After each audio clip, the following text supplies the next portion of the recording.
So now let's walk through what I would do as someone who harbors PHI or private health information. So first what I'm gonna do is I'm gonna share my screen here. Um, so the major way in which I would test DLP at a hospital, insurance carrier, or health insurance claim processing firm is I would go to dataleaktest.com. You can see the URL here. Dataleaktest.com is specifically set up to test DLP at all different types of firms.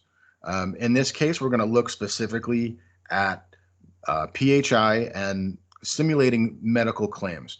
So when you come to the main page, it tells you the different types of tests that can be done for data. And we're going to walk through the post test first. Now you can get to it through this link, or you can simply click in the navigation menu here. Now, when you click on the post test, what you'll find is you're going to come to a dialog box like this, and there's some buttons. Now, the first thing you do when you come here is you decide whether or not you want SSL turned on or off. SSL, or it's now TLS, basically is the little lock up here in the address bar. That means this communication between my web browser here locally and the dataleaktest.com web servers is secure over TLS. And so that makes it harder for me to detect this transaction at the edge of my environment, say at a firewall or at a proxy gateway or a web gateway, something like that. It makes it very hard to detect this DLP transaction on the wire. So that's step one, is to turn it off or on. You should definitely be able to test with it off and detect it if your DLP solution is working.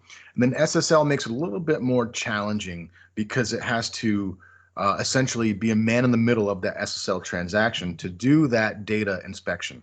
So first you pick whether you want SSL on or off. Then you insert data into this screen, into this text box here.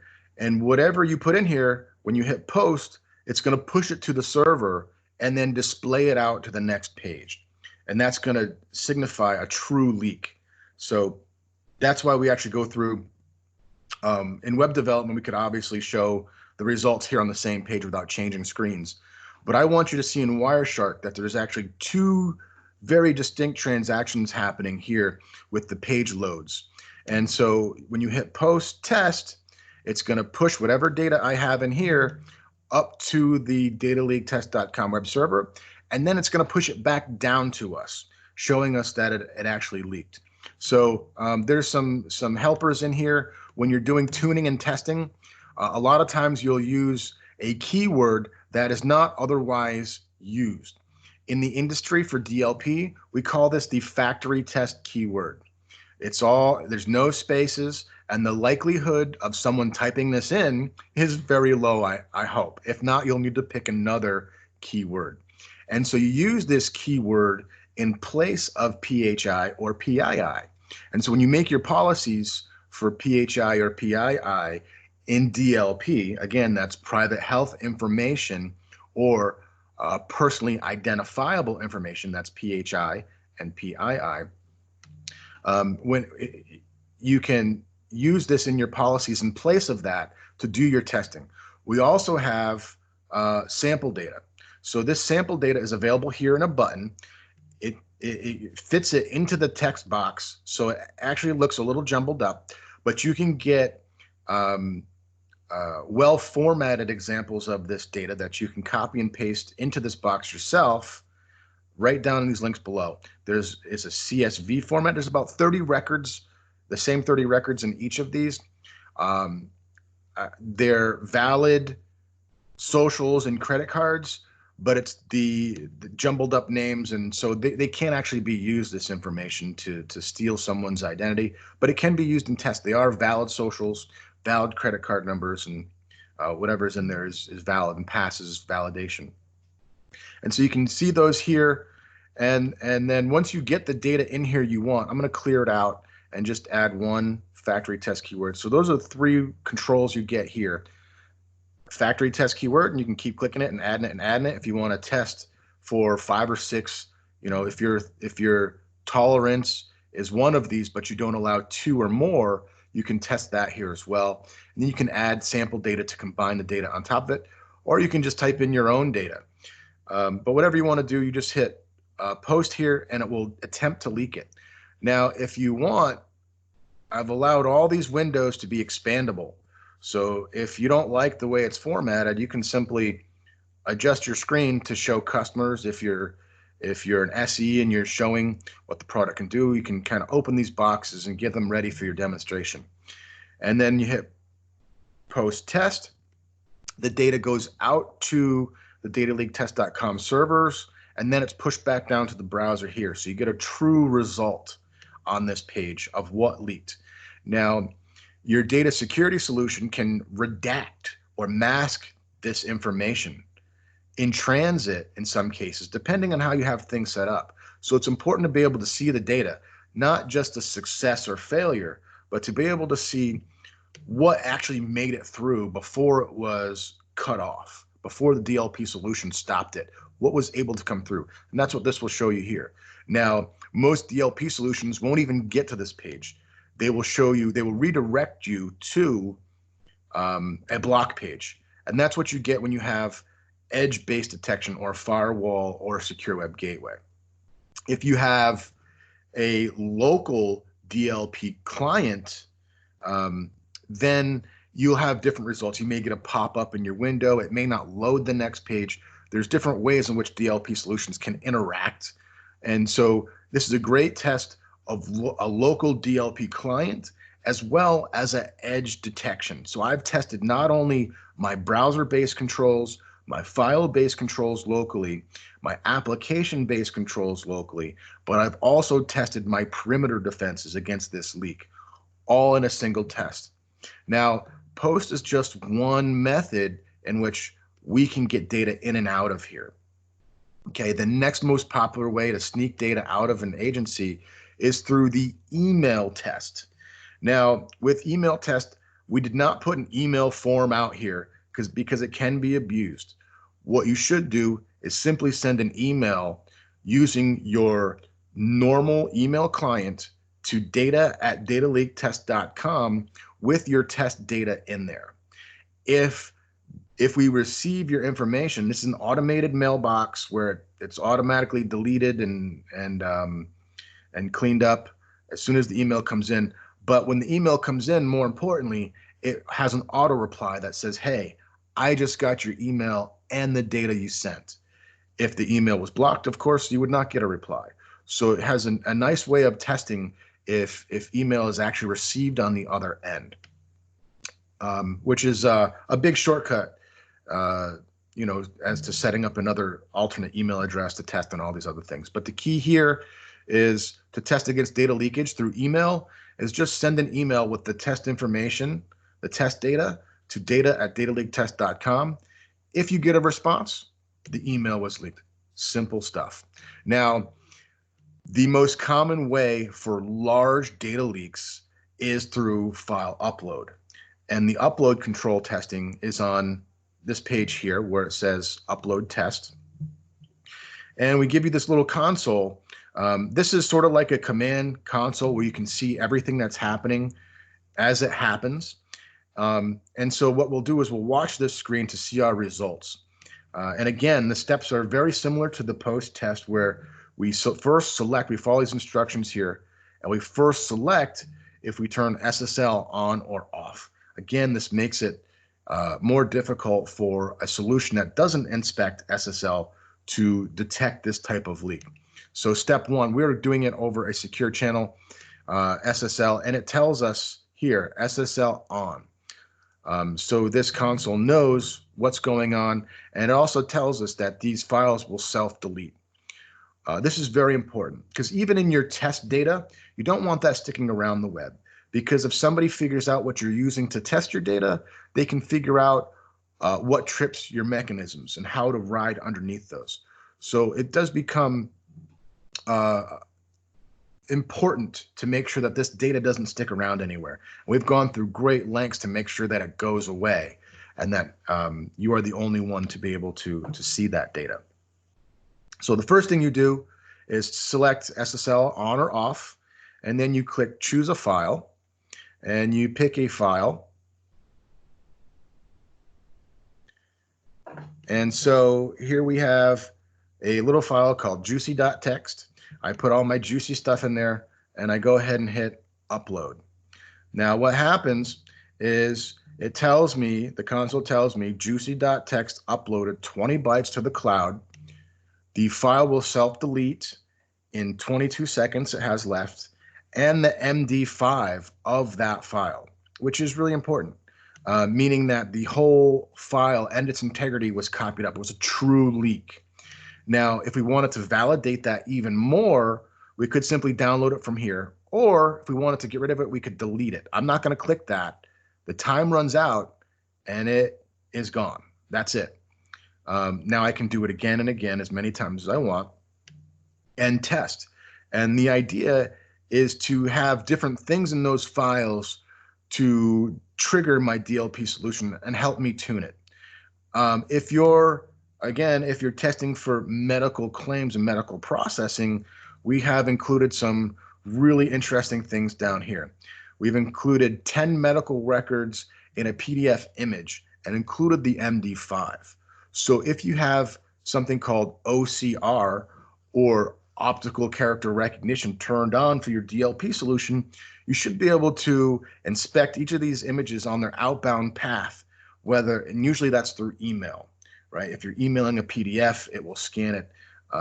There are some solutions that will do OCR in other methods, like when the data is at rest, to kind of control that data at rest. And then in email is usually where we do the OCRs, where we see it most commonly. So you'll at least want to take some of these images and test them through email. If you have a well-deployed DLP solution, and I mean really mature, then you're going to be able to detect these medical records in these images as they go out through a file upload as well. So you can download each of these and upload them through this interface, get the MD5, and see if it was an exact match or partial match or whatever it is. So you can truly test your DLP solution for complete and partial leaks of data, and that's really effective at the edge of your environment, the firewall or web gateway, because that's where we're going to stop a transaction and then redirect it. And when those transactions happen, we can't stop every transaction and then let it go when we decide it's good. So DLP at the edge, we watch transactions go out, and then somewhere in the middle, we make a decision that this is too much and to redirect that communication. So with this, you're able to truly see how much of the data leaks out of your organization, if any at all. So in reality, what should happen on the other end of the data leak is you'll see a partial communication, and then, for a partial leak, and then it won't complete that communication. It will just get rid of the whole transaction. But when we see data exfiltration with bad guys and things like that, even redacted content can be of value to them. So we want to completely understand what is redacted data and what data is leaking. So it's very important from a medical records perspective. And so this is the upload test. And next is the get test. The get test is less common. It's using the get method to put data out to the web. This is something you would see in something like search engines, where when you type in a search and hit go, it uses a get to pull that information into the form and actually do that search. And I'll show you what I mean.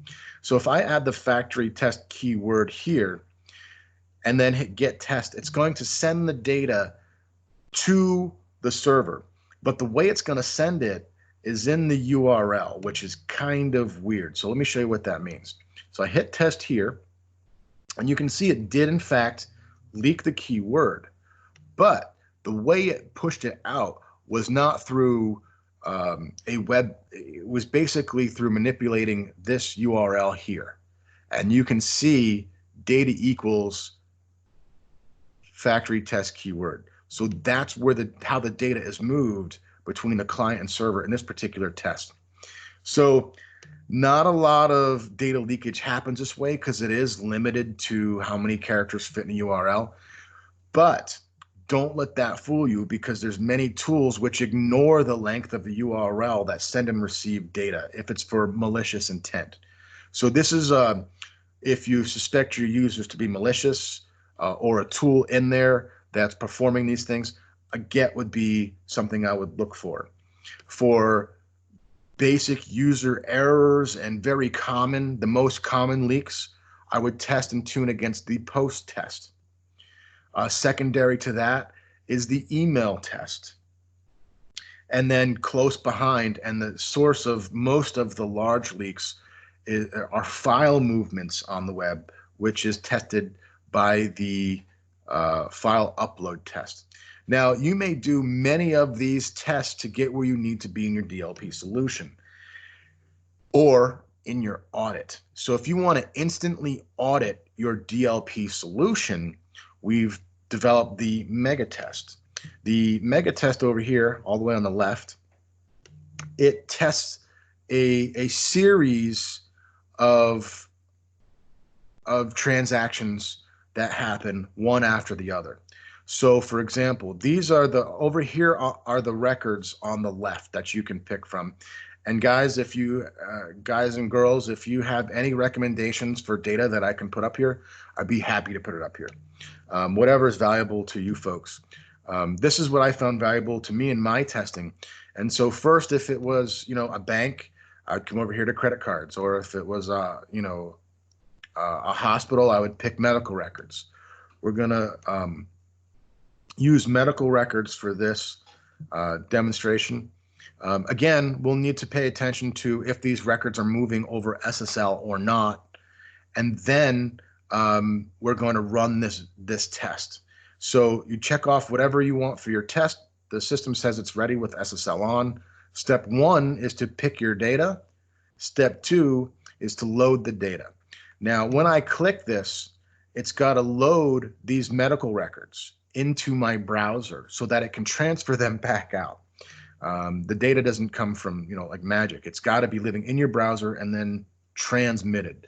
And we have to have an example of 1, 5, 10, and 30 credit card numbers in multiple transactions, in 4 different transactions. So let me demonstrate that too. Step 2 is I click here to load the data. You'll notice that down below here, it loaded the data into the browser. And you can start to see this, right? This is 1 medical record we loaded here. And here's 5 medical records, and then 10 and 30. And you can change this data in here if you really want to. But it said, the next page looks for an exact match to these records. So when we click here to run, it will now push this data back to the web servers. So in order to load the data, you will have to turn off your inbound DLP if it's going to in fact stop inbound records, you see. And it's designed so that it will make a nice little report for you here. So you can sort of print this out. It has your source IP, the time, the date, and the medical records selected. It'll also tell you if TLS was turned on. It's with SSL on and the method using post. So let's go ahead and click do our test here. I'll just click it, and it'll tell us in the results page. So up here it tells us it's ready for more testing. Every time we hit this, it's going to run increments of 1, 5, 10, and 30 out to the web server. Every time I hit click here to run test, it just does it over and over again. So I should see a separate transaction with 1, separate transaction with 5, 10, and 30. Now, if that was blocked, at whatever level it was blocked, it would give me a different message. So if I go here and I manipulate some of this data, actually, I'll just delete some of it. I'll just delete all of it. So say my threshold is 5. Maybe 5 is allowed. Maybe 5 is not allowed, but 1 is. And let's simulate that by deleting the data here. It won't be able to do the test with the manipulated data. and it will tell us. It does reload the data back into the field, but it told us we had a leak, or we had a mismatch of data. And up here we see 100% leak. Okay, so in our auditing of our DLP product, we'll be able to see that we did not transmit any data for 5, 10, and 30 records. So this is meant to be able to blast through, and let's just select an audit and just click here. Now we had to load new data. It's all ready to test. The medical records we already tried, and this is our last result. So remember, whenever you click load data, it reloads all the data back into here. And when you click test, it launches transactions for each of these. Now I missed clicking socials. So I'll run it again, click again. Now, because my DLP is turned off, I should see for each one of these record types a full 100% leak match. And that's what we're looking for, is a leak match. If it was anything else, if the data didn't get there completely and successfully, it would say something else here. And that's what we're looking for, either a match, 100% match, or not. And that's how we're running this audit for our threshold testing. So for example, if you have a threshold of 5, we'll see this one have 100% leak match, this one have 100% leak match, and these ones should have something else. It should not have had 100% leak at all, and it should have stopped these transactions, and it will show that here. So this is designed to be a very quick auditing tool. You go ahead and check off all the audits you want, load them up, and then click to test, and your results are down below. And so it gives you an easy breakout of findings. You could print this page. Eventually I may like to put it into a form where you can just shoot it an email to yourself. But this is how it is today, meant to make auditing much easier for you. The next thing we have is FTP testing. This is designed for cloud use, to reach into cloud environments and extract medical information. So you would put in your connection settings for your FTP server and see what kind of data you could extract from it. When you do connect to your server, it will display the files on your web server for you to download and delete, or set the current directory, which means navigate from directory to directory, or create new directories, and of course push files to your FTP server. So if you wanted to test the exfiltration from this FTP server here, we'd simply pick one of these things that we didn't want to leak and click the download button, and we'd be testing exfiltration from that FTP server.